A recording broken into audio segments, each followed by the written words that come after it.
Medical equipment is in short supply right now. How Washington nurses are dealing with the slim stock of PPE gear. Many of us are struggling financially during these stay-at-home orders, and we break down some of the different ways you can pay your bills this month. This morning, we're learning more about how educators continue to teach their students as schools across the country stay closed. Up with KREM starts right now with Jen York, Joshua Robinson, Evan Narani, and Dana Marie McNichol. Coming up on 6 o'clock this morning, good morning, I'm Joshua Robinson. We continue this morning to bring you your local latest coverage as we participate in social distancing. The gang's all here this morning. I am joined by my fellow teammates, all working from their homes. Even with a mild winter, of course, our mountain pack is a little bit more this year than this time last year. So Evan Narani will be joining us in just a little bit to tell us more about it. Actually, he's going to tell us right now. Evan, what do you think about the results of our snowpack? Well, looking pretty good. I mean, it's a good thing to be seen as we head into now the spring season, as we probably won't be seeing all that much additional snowfall in the coming weeks and months. Who knows at this point, because winter has been hanging on. But as far as our snowpack levels or snow water equivalents, we are at more than 100% of the median. So what that number right in the middle would say on years past, we're at 104% of that, a little higher than the median levels. All green that we've got through Washington State, as you can see. That is good news. Down to the south of us, Oregon is seeing a lot more yellow, indicating about 70 to 90% of their snowfall levels or snowpack levels. And this is what kind of supplies us with our water all the way through the spring and summer months. So it is important to see. And even up toward North Idaho, the Panhandle, they're at about 112% of their normal levels. So a promising sight, a better thing to be seen than below normal snowpack levels. Let's take a look at what we've got as far as your weather graphics for the day today and into the weekend. As we start off now, your Friday, we've got a little bit of snow activity off toward the North Idaho Panhandle. That is taking place mainly pushing to the east of us, and we also see just a few light showers off the west side of the state, but most of eastern Washington and central Washington staying dry. Your wind gusts are going to be a concern for the afternoon, in that we do move into the 20 to 30 mile per hour range for your gusts. Sustained speeds are going to be about 15 to 20 miles an hour. So it will be a breezy day, but not all that windy and not all as dramatic as Monday was. Monday was even windier than what today is expected to look like.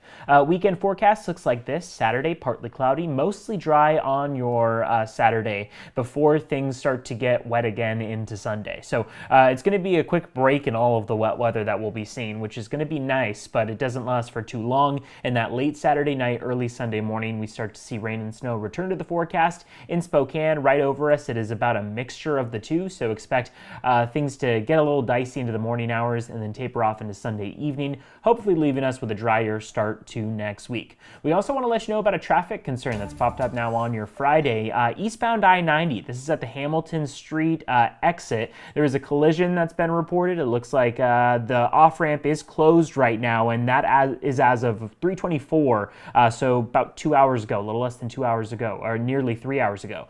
So until further notice, that Hamilton Street off-ramp exit on eastbound I-90 will be closed. We'll let you know if we see any changes or alternative routes that are provided. But for now, I'll send things back over to you guys. Yeah, Evan, thank you very much for that local traffic check. And we also want to turn our attention now to Jen York, once again joining us with the latest locally across the nation as well from her kitchen. Good morning, Jen. Well, good morning, Joshua. Good morning, Evan. Great to be with you here on our Friday morning. Let's get to some of today's headlines when it comes to coronavirus. The drive-through testing site at the Spokane-County Fairgrounds, the first here in eastern Washington, is back open now. They ran into some trouble earlier this week with high winds knocking over their tents, but crews moved that screening now inside one of the buildings at the Spokane-County Fairgrounds. It is open 10 a.m. to 5 p.m. Monday through Friday and 10 a.m. to 3 p.m. on weekends. Well, this morning we do want to give you some facts to help put your coronavirus fears into perspective. So here are 3 things to know this morning. Washington Governor Jay Inslee extended Washington's stay-at-home order to May 4th. The original stay home, stay healthy order was set to expire this week. Now, recent models from University of Washington predict deaths could peak in the next 2 weeks. But Governor Inslee says he is hopeful considering how Washington is following the order. Well, this morning, President Trump says state leaders need to work out competing bids for medical equipment. He blames states for failing to stockpile medical equipment like ventilators. He says states should have their own stockpile. He adds federal equipment should be considered backup. Well, many national parks remain open today despite stay-home orders across the country. Some park leaders report crowded trails and very little social distancing. So some petitioners now want all national parks to be closed. Joshua, we'll send things back to you in studio. I guess it's TBD to see if that is the case. Yeah, I also do want to point out how comfortable you look this morning. How are you feeling? Cozy on your Friday morning? It's casual Friday, right? Yeah. So I have to partake. I was going to say, this is fantastic. As soon as you popped up, I was like, oh, the smile, the big cheesy smile on my face. I was like, yes, everyone relaxing. Let me tell you, there's women out there that we don't have to put on any hose. There's no Spanx. There's no dresses. We are just comfortable, and I am living for it. I love it. Preach. Keep it going. We want to see more of it. Thank you very much for joining us this morning. 6:05 now here on Up with KREM. And shifting gears just a bit, nurses in Washington say that they're looking for answers when it comes to the coronavirus. Several nurses have spoken with us saying that they are concerned with the limited amount of personal protective equipment that is available.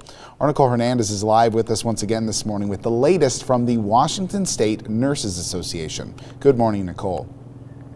Hey, good morning, Joshua. So the Washington State Nurses Association says that they're asking local, state, and federal governments to keep them up to date when it comes to the COVID-19 response. So that Nurses Association actually represents over about 19,000 nurses, and the union has said that their nurses have been saying that they've had to reuse personal protective equipment like surgical masks and face shields.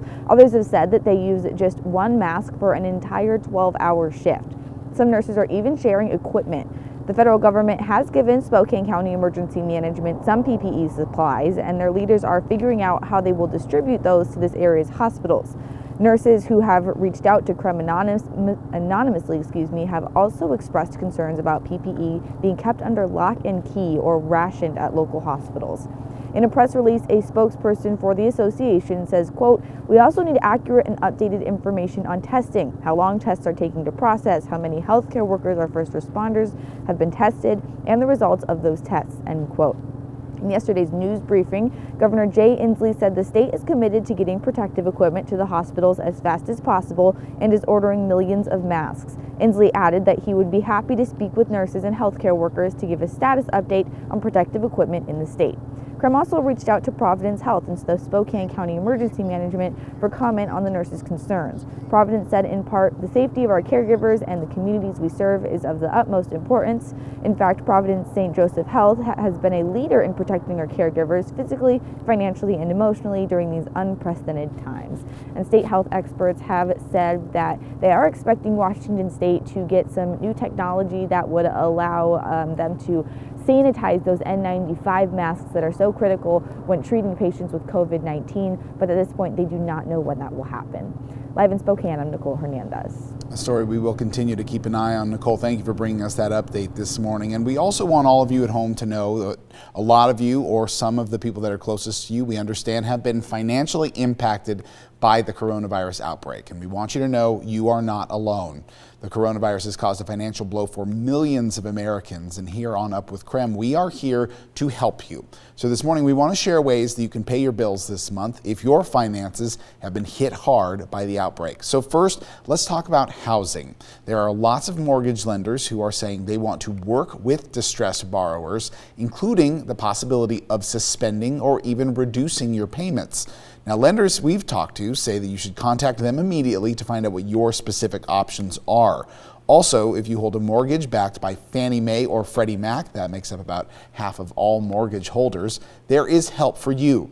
The mortgage buyers have suspended all foreclosures and evictions for homes that are owned by their companies. They've also expanded their forbearance program, which could suspend payments for up to a year. So ask your lender if this is an option for you. And meanwhile, the federal government has also halted foreclosures and evictions for any mortgages insured by the Federal Federal Housing Administration. Now for renters, your situation is a little different. It depends on where you live and who you rent from. You can ask your landlord or property management company for leniency. We have seen that in the past. And in Washington, landlords can be cited or even arrested for trying to evict you this month. So if you're being threatened with an eviction, you can contact Washington State Patrol. Now let's talk utility bills. Several gas, electric, and other utility providers are giving assistance programs for customers who cannot pay their bills in full. And there are several government and charitable programs that can help low-income or struggling households. Your utility provider is actually the best person to give you a potential referral, or you can call 211 to find a social service program or charity near you. Now, if you have credit cards or auto loans or other debt, your specific lender is going to be your best option to get some information. They have been instructed by federal regulators to work with borrowers that have been impacted by the virus. And banks have gone on record saying they are willing to make arrangements, and some of those arrangements include waiving fees, temporarily lowering interest rates, or other payment arrangements. And of course, it is also time to consider cutting out non-essential expenses. You can freeze gym memberships, trim your phone or internet plans if you can, and also consider a little bit of extra work opportunity to help you bring in some added income. I know that's kind of a stressful subject, but we do have a list of local businesses that are hiring right now on KREM.com. And if you do still come up short, the FPA wants to help you stay calm by offering free financial guidance to Americans in need. You can also reach out to any nonprofit credit counseling agency. They can give you some low-cost options that would manage debt and help you create a budget as well. And if you need food, local food banks are very lenient on who they help. You can call United Way or 211 to see if you qualify for social service support here locally. The bottom line we want to drive home with you this morning is that you need to take action to find some of those options for relief. And we are here to provide you those options. You can text the word bills to 509-448-2000. Once you get there, you will receive information on paying health insurance, student loans, and getting help from the government, as well as other information for you. And of course, in our next half hour, we will take a closer look at some of those topics. 6:11 this morning. Shifting gears a little bit now, one way that many people are learning amidst our state's stay-at-home orders is through online cooking classes. So let's bring in Dana Marie McNichol once again with a closer look at what's trending. Thanks, Joshua. And if you aren't hungry this morning, you're just about to be. Trending online is the celebrity chefs getting us through quarantine. They're helping us eat our way, but also pick up a couple of new skills through their new YouTube channel. And what better way and time to learn a new skill than from the best and from their own kitchen? Oh, it looks delicious. So we're going to dive right into it. So Gordon Ramsay has an extensive YouTube channel and website. It's also filled with helpful kitchen tutorials, especially if you're looking how to master the basics. Some of his most popular videos include how to finely chop an onion and how to fillet salmon.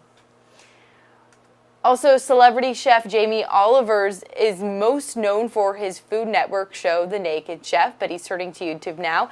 If you want to learn how to cook the perfect steak, the best way to make scrambled eggs, or how to cook any number of pasta dishes, look no further. He has you covered.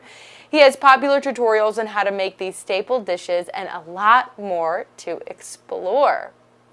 And then finishing up, Tyler Florence recently launched a YouTube channel called Wolf It Down, where his team posts weekly culinary demonstrations. And if you're thinking about cooking Italian tonight, check out recipes like chicken parmesan and chicken marsala. This looks amazing. I'm mesmerized by Gordon Ramsay cooking right now. Looks like he's making a homemade noodle pasta dish. Joshua, you love to cook. This is right up your alley. Yeah, so one of the first things I ever did when I was in journalism school was we were taught to do something on camera that required a time limit. And so I actually tried to cook a salted caramel sauce at one point in like 3 minutes, which was very difficult to do. But you're giving me a lot of ideas this morning. I think, I'm going to leave it at that, but you're giving me a lot of ideas. I think it would be fun. And I think getting a chance to kind of share that with people would be fun. Yeah, totally. And I mean, these celebrity chefs are incredible. They have their Food Network shows, but I love that they're bringing us into their home during quarantine, and they're all experiencing the same things we do, and they're cooking to keep themselves busy and then also sharing that love and passion with others. So check it out. And by the way, isn't it amazing to watch some of them do their craft? Like I watch them and I'm amazed at watching some of them just like cutting a perfect onion, for example, ways that you've never even thought of before. I know, I'm mesmerized by Gordon Ramsay right now. I just want to watch this video. Yeah, it's a lot of fun, and also you get a lot of creative ideas if you are going to be stuck at home with your own fridge and you're looking for ways to kind of change it up a little bit. I think this is a great idea. We should keep it going well beyond the outbreak as well, I think.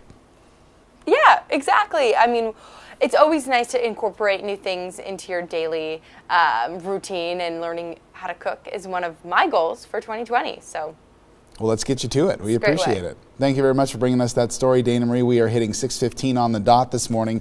We also want to let you know that we understand all of the information surrounding coronavirus can be overwhelming at times. So if you check your screen right now, we've got our text line for you at 509-448-2000 with a number of keywords for you if you're looking for any specific information surrounding the coronavirus. Once again, our number 509-448-2000. Feel free to use any of these keywords for more information.